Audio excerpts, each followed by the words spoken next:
Good morning बच्चों। Literature में lesson 10 अपूर्व अनुभव, इस लेसन के बारे में मैंने आपको बताया था कि इसकी क्या स्टोरी है ना, और उसके पश्चात मैंने उसके शब्दार्थ आपको कराए थे।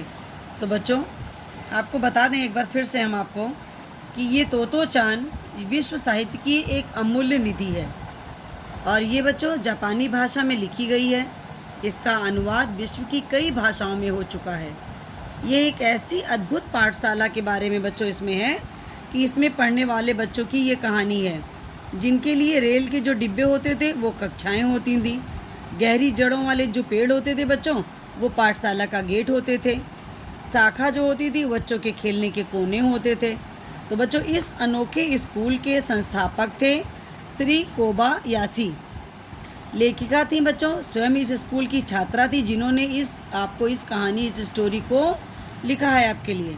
उन्हीं के बचपन के अनुभवों पर ये आधारित है पुस्तक बच्चों तोतो चान।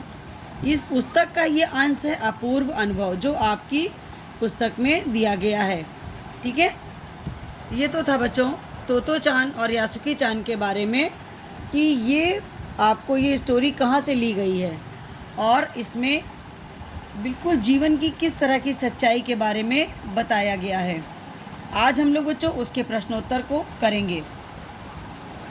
देखिए सबसे पहला क्वेश्चन इसमें दिया हुआ है बच्चों, यासुकी चान को अपने पेड़ पर चढ़ाने के लिए तोतो चान ने अथक प्रयास क्यों किया। लिखिए, मैंने आपको बताया था बच्चों कि यासुकी चान जो था एक पोलियोग्रस्त बच्चा था जो कि स्वयं बिना किसी की सहायता के वो जहाँ तक पहुँचा था वहाँ कभी नहीं पहुँच सकता था।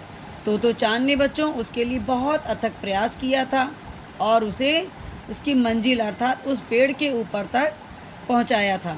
तो आज हम लोग इस क्वेश्चन का आंसर बच्चों लिखने जा रहे हैं। चलिए लिखिए।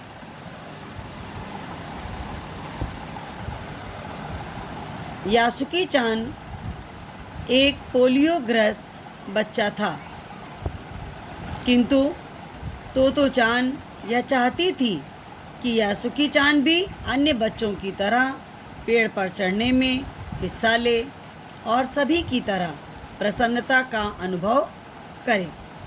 इसलिए यासुकी चान को पेड़ पर चढ़ाने के लिए तोतो चान ने अथक प्रयास किया।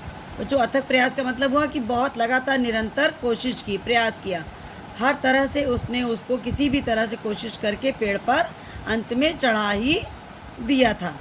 ठीक है बच्चों, तो ये था हमारे इस पहले क्वेश्चन का आंसर। क्वेश्चन नंबर 2 है बच्चों, दृढ़ निश्चय और अथक परिश्रम से सफलता पाने के बाद तोतो चान और यासुकी चान को अपूर्व अनुभव मिला।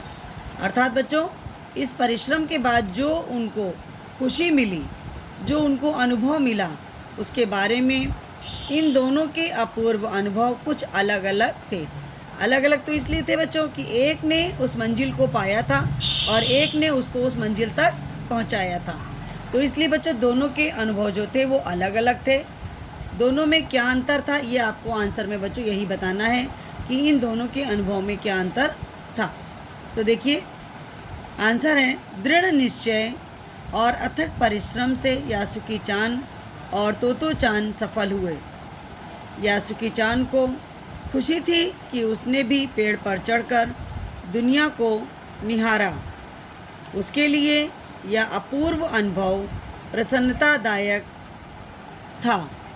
तोतो चान ने एक असमर्थ विकलांग बालक की सहायता करके उसे आम बालक को मिलने वाले सुख से परिचित कराया।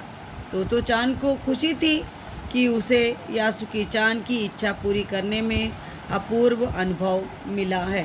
तो ये था बच्चों हमारे सेकंड क्वेश्चन का आंसर। क्वेश्चन नंबर 3 है बच्चों, अपनी माँ से झूठ बोलते समय तोतो चान की नज़रें नीचे क्यों थी।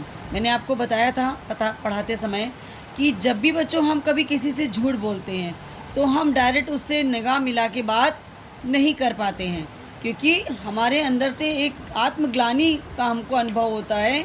वो चीज़ें जो होती हैं वो हमारी आँखों को नीचा कर देती हैं। तो आपको इसमें बताना है कि अपनी माँ से जब वो झूठ बोली थी तोतो चान तो उसकी नज़रें नीचे क्यों थी। तो आंसर है बच्चों तोतो चान ने यासुकी चान को अपने पेड़ पर आमंत्रित किया था और यह बात तोतो चान से किसी को भी नहीं बताई थी, क्योंकि बच्चों सच्चाई जानने के बाद उसे डांट पड़ती। तोतो चान ने अपनी माँ से कहा कि वह यासुकी चान के घर डेनेन चोफू जा रही है, इसलिए अपनी माँ से झूठ बोलते समय तोतो चान की नज़रें नीची थीं। धन्यवाद बच्चों। इसकी बच्चों मैं चारों क्वेश्चन के आंसर की आपको फ़ोटो भेज दूंगी, उससे आप लोग नोट कर लीजिएगा।